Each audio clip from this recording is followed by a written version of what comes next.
I grew up in a house built by the Southern Railway, but it was kept in my mother's family for generations.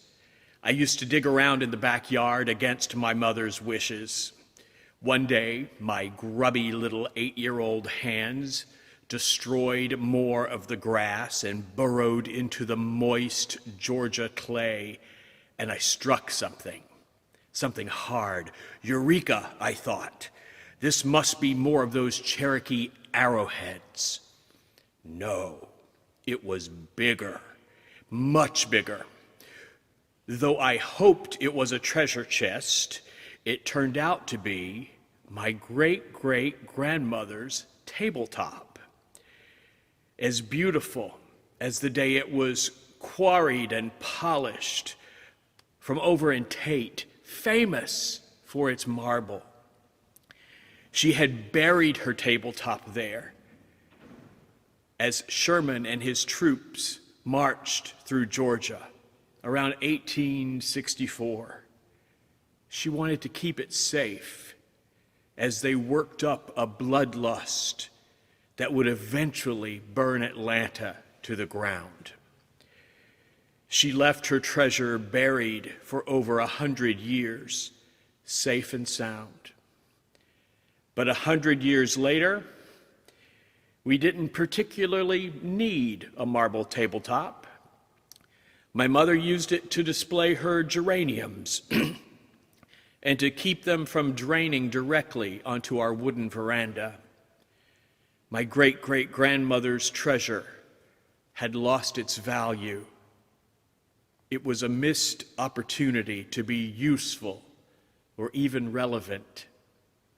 By the late 1970s, even Yankees could get slabs of marble from over in Tate.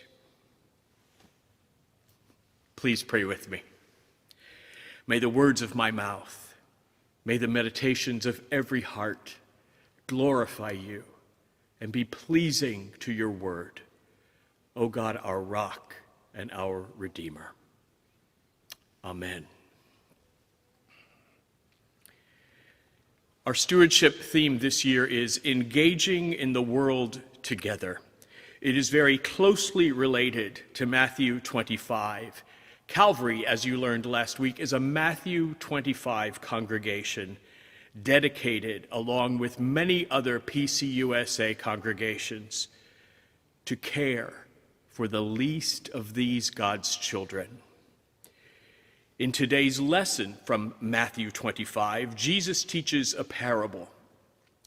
It's important to realize where this teaching comes in the context of the Jesus story.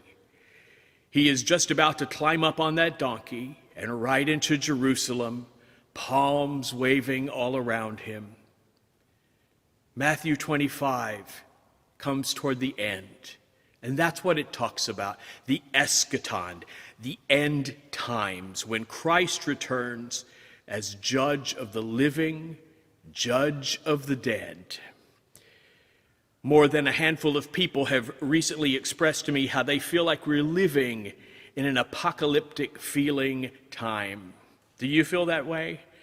Catholic theologian Richard Rohr even describes the events recently as an urgent unveiling of an ultimate state of affairs. Over the past 9 months, we have witnessed bald-faced evil, malicious and false prophets, now with over 200,000 Americans dead from the pandemic. All of us are that much closer to standing face to face with Christ, our ultimate judge. Now, I don't think we should assume that this is the apocalypse, not by a stretch anyway, but using the current apocalyptic mood for the purposes of faith will help us understand these final parables of Jesus in Matthew 25. Let's go into the world of our opening hymn, My Lord, What a Morning, when the stars begin to fall, when the trumpet sounds the nations to wake from underground. Christ is coming to settle all accounts. In the words of the old Rowan and Martin laugh-in skit, "Here come the judge, here come the judge." Maybe I'm the only one old enough to remember that, but I hope some of you do too. So there was a wealthy man. He was going away for a while. He didn't say exactly when he'd return or even how he'd return, but he called together 3 of his servants and he said, "Here, I'm entrusting you with my treasure. I'm not giving you all the same amount of coins, but still, these are yours until I return." 2 of the servants take their coins and through hard work and investment, they grow them into much more. When the man returns, he rewards those 2 servants, but the 3rd servant, who had buried his coin in the backyard, well, he has hell to pay. Read it, hell to pay. Some Bibles translate these coins as talents. In Greek, talanta is an ancient weight or a unit of currency worth months of labor. Now, many current-day Christians read the word for talents literally, and that works too. Whether talents, treasure, or both, do we risk the things of value for the sake of the gospel? Or do we bury them in the backyard and hope we remember where to dig? Most Christian scholars decode this allegory, this parable, as follows. The servants represent the disciples, the students of Jesus, you and me. The man who goes away is Jesus. He is soon headed into Jerusalem, even literally speaking, and his earthly demise is just ahead. The coins or the talents that Jesus entrusts to us are his ministry on earth, the gospel, the good news of God's unconditional love. And like the servants in the story, we are accountable for how we use the gifts of God. It's unfortunate that on its face, we can read this parable to say that the rich get richer, how Jesus rewards those 2 servants who worked, risked, and invested. But it's more than that. In context, this is the same Jesus that says if we are to follow him, we will convert all of our riches into helping the poor and the left out. We will turn our money into love. Otherwise, like the young rich man, just a few chapters back in Matthew 19, we will turn from Jesus and be sad and grieving. Poet Mary Oliver writes that there is a sorrow of the rich who are mistaken and lonely. We've all encountered people who were kept alive by bitterness. The sorrow of the rich who are mistaken and lonely. In context, this parable affirms that we will never be happy, we will never be fulfilled until we give it all away for the sake of the gospel. When Jesus comes to judge us, and he will come to judge us, he will want to know why we ignored this teaching. What's more, Dietrich Bonhoeffer writes that the most frequent sin for respectable people is hiding from responsibility, burying our God-given potential, like that 3rd servant, shirking responsibility. The point of this parable is not about doubling our money or amassing wealth. It is about investing in a spiritual future. It's about Jesus and what's about to happen to him in Jerusalem and what he expects of us when he's gone. John Buchanan reckons that quote, "The greatest risk of all, it turns out, is not to risk anything, not to care deeply and profoundly enough about anything, to invest deeply, to give your heart away, and in the process risk everything. The greatest risk of all, it turns out, is to play it safe, to live cautiously and prudently."